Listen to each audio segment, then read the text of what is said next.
Bonjour, alors nous allons corriger maintenant l'exercice numéro 20.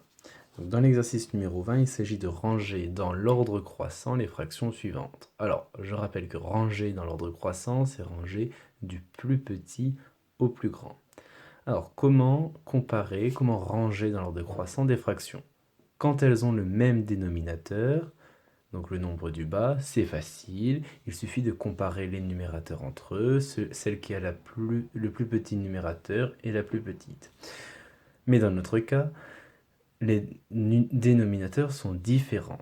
Donc, pour pouvoir les comparer facilement, il va falloir réécrire toutes ces fractions avec un dénominateur commun. Pour cela, nous utilisons la fameuse propriété du cours qui dit que on ne change pas la valeur d'une fraction si on multiplie ou on divise son numérateur et son dénominateur par un même nombre. Alors, choisissons-nous un dénominateur commun qu'on veut mettre à toutes ces fractions pour les réécrire sous le même dénominateur commun. Alors, par exemple, choisissons 24. Il s'agit donc, dans un premier temps, d'écrire la fraction 1 demi sous une autre forme qui a pour dénominateur 24. Alors, 1 demi égale une autre fraction qui a pour dénominateur 24. Donc, il s'agit de savoir comment on passe de 1 demi à 24. Eh bien, vous voyez bien que pour passer de 2 à 24, on a fait x12. Mais si on a multiplié le dénominateur par 12, pour ne pas changer la valeur de la fraction, il faut multiplier également le numérateur par 12. Et 1 fois 12 égale 12. Donc 1 demi est égal à 12 24e. Ça c'est A. B qui est égal à 2 tiers. On veut l'écrire sous une fraction qui a pour dénominateur 24. Qu'est-ce qu'on a fait pour passer de 3 à 24? On a multiplié le dénominateur par 8, parce que 3 fois 8 égale 24.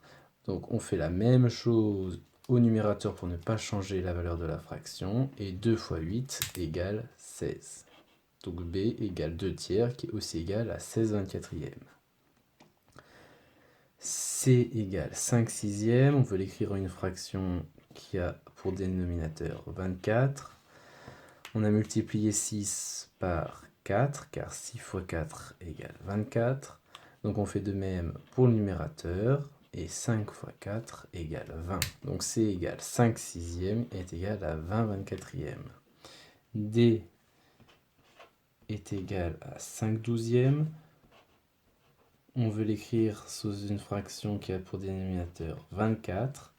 Qu'est-ce qu'on a fait pour passer de 12 à 24? Eh bien, on a multiplié le dénominateur par 2, car 12 fois 2 égale 24. Donc on fait de même au numérateur, et 5 fois 2 égale 10.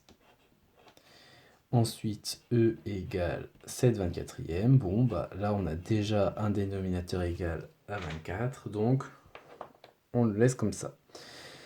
Maintenant, on considère toutes les fractions qui sont sous le dénominateur 24. A égale 12 24e, B égale 16 24e, B égale 16 24e, C est égal à 20 24e, D est égal à 10 24e, et E est égal à 7 24e. Donc, alors je fais un peu de place. On va d'abord ranger dans l'ordre croissant toutes les fractions en 24e. Car c'est assez simple. Donc il suffit de comparer les numérateurs. Donc 7 24e est plus petit que 10 24e, qui est plus petit que 12 24e. Regardez, on range dans l'ordre croissant les numérateurs, comme les dénominateurs sont les mêmes. 12 24e qui est plus petit que 16 24e. Et enfin, lui-même plus petit que 20 24e. Maintenant qu'on a rangé ces nombres, on peut repasser à l'écriture fractionnaire initiale. Donc il suffit de les réécrire. 7 24e eh bien c'était déjà 7 24e, donc on le réécrit. Et plus petit que 10 24e, et 10 24e c'était 5 12e. Qui lui-même est plus petit que 12 24e qui était 1 demi. Qui est plus petit que 16 24e qui était 2 tiers. Qui est plus petit que 20 24e qui était 5 sixièmes. Donc au final, nous avons rangé dans l'ordre croissant les fractions initiales. 1 demi, 2 tiers, 5 sixièmes, 5 douzièmes et 7 24e.